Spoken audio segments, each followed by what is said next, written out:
vous présenter la partie 2 du cours sur la dérivation pour les élèves de première spécialité maths. Et on va voir plus particulièrement dans cette vidéo comment est-ce que l'on fait un tableau de variation d'une fonction.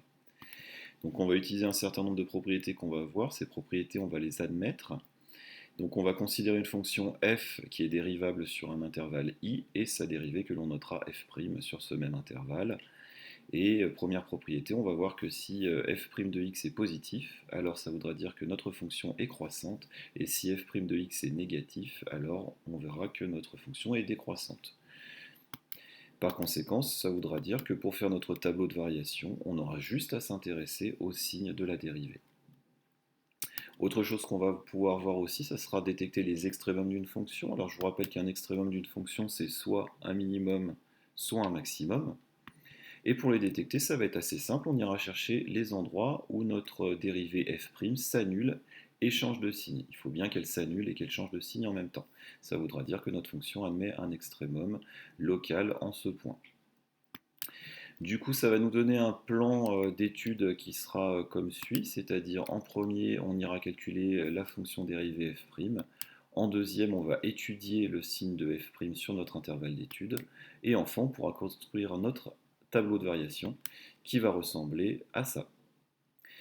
On va voir ça sur un cas un petit peu plus concret, voir un petit peu de quoi on a parlé. Donc on va prendre un exercice assez classique. On nous demande de déterminer les variations, le minimum et le maximum de la fonction f sur l'intervalle moins 2, 3. Une fonction qui est de la forme 2x³ moins 3x², moins 12x plus 6, donc un polynôme de degré 3. Pour la dérivée, on a vu ça dans les vidéos précédentes, ce n'est pas très compliqué. Et on va déjà commencer par calculer cette fameuse dérivée. Donc f' de x ici va être égal à, eh bien on va dériver déjà 2x³. Donc pour dériver 2x³, on va multiplier le 2 par la dérivée de x³ qui est 3x². On va ensuite dériver moins 3x². Donc on va multiplier moins 3 par la dérivée de x² qui est 2x.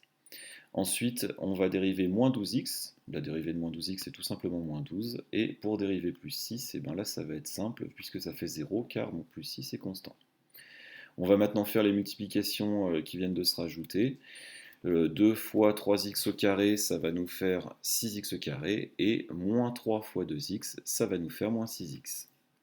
On garde le moins 12, donc on se retrouve avec un polynôme du second degré dont on doit déterminer le signe. Donc on va aller faire le calcul du discriminant, chercher les racines de notre polynôme, c'est-à-dire les endroits où notre dérivée s'annule, et puis ensuite on pourra placer les signes dans notre tableau de signes. Étudions le signe du coup de notre dérivée, donc on va calculer déjà le discriminant. La formule, je vous la rappelle, c'est b au carré moins 4ac. Donc ici, ça nous donne moins 6 au carré, moins 4 fois 6 fois moins 12, ce qui nous fait 324, et 324 est positif. Je vous rappelle que ça veut dire que notre polynôme admet deux racines, c'est-à-dire deux valeurs de x pour lesquelles il va être égal à 0. Donc on va aller les calculer en utilisant les formules. Les formules, c'est x1 égale moins b moins racine carrée de delta sur 2a. Donc du coup, ça nous donne ici un 6, moins b c'est moins 6, donc on a juste le 6, moins racine carrée de delta sur 2a, ce qui est égal à moins 1. Et enfin pour x2, c'est moins b plus racine carrée de delta sur 2a, et ici ça vaut 2. Donc ça veut dire que si je remplace x par moins 1 ou par 2 dans cette expression-là, je vais obtenir 0. Maintenant, du coup, on va pouvoir passer à la construction de notre tableau de variation. Je vais vous rappeler un petit point de cours, c'est que quand on a un polynôme du second degré qui est sous la forme ax² plus bx plus c, qu'il admet deux racines x1, x2, qui sont ici pour nous moins 1 et 2, et bien notre polynôme il est du signe de a à l'extérieur de l'intervalle constitué par nos deux racines. Donc ici l'intervalle c'est moins 1, 2. Donc on sait que notre polynôme, là dont le a est positif, il vaut 6. Notre polynôme va être positif à l'extérieur de l'intervalle moins 1, 2. Donc c'est ce qu'on va placer dans notre tableau de variation. Donc je vous l'ai tracé ici. Donc vous remarquerez qu'il a trois lignes, x, signe de f' de x, variation de f. On met aux extrémités de notre tableau l'intervalle sur lequel on l'étudie. Dans ce cas-là, c'était moins 2, 3. Si on étudie sur R, on mettra moins l'infini et plus l'infini. Et on place aussi les endroits où notre dérivée f' s'annule, c'est-à-dire les racines de notre polynôme. Ici, c'était moins 1 et 2. On a vu avec la propriété que notre fonction dérivée f' était positive à l'extérieur de notre intervalle, et du coup elle va passer en négative à l'intérieur de l'intervalle.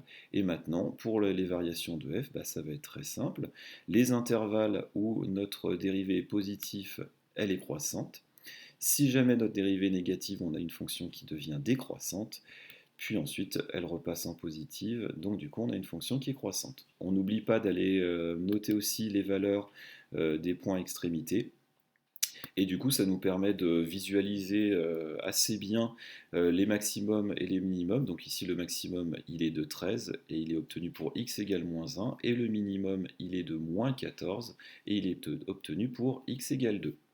Une fois qu'on a fait ça, on peut aller vérifier notre calcul, nos résultats sur la calculatrice en affichant tout simplement notre fonction. Ça nous permet de vérifier si on ne s'est pas trompé au niveau des valeurs. On voit bien ici qu'on a une fonction qui est décroissante, puis décroissante, et enfin croissante. Et on peut aussi vérifier d'ailleurs rapidement si on obtient bien le maximum ici et là. Voilà, ce que je vous propose de faire, c'est un petit exercice dont je vous proposerai une correction rapide juste après. Vous pouvez mettre la vidéo en pause et puis répondre à la question qui est affichée.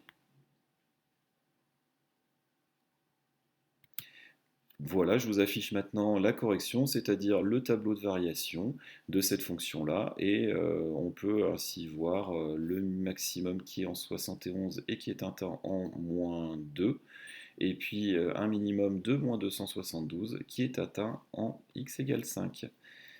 Voilà, je vous remercie beaucoup de m'avoir suivi, et puis on se retrouvera un petit peu plus tard pour d'autres vidéos.